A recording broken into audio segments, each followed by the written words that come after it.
Lalit Khurana wants to invest 1.3 lakh rupees for this financial year in ELSS for his father, who is a retiree. Looking at the high market level, is it a good option to spread his money in next 4 months? Is what he wants to know. Well, I'd say that whether he should be investing in the ELSS or not for him, he should first look at his overall, he should look at it in the context of his overall investments. What is his income requirement? What are his sources of income?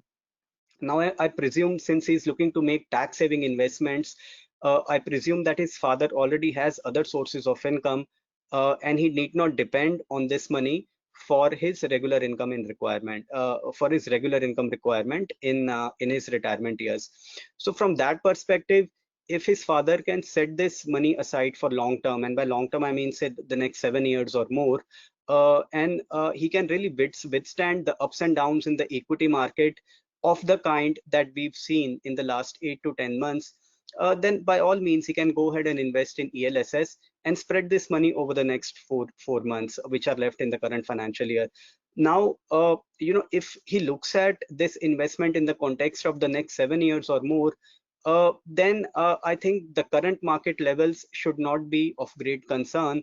And over this entire holding period, he should still be able to make better returns than any other fixed income alternative.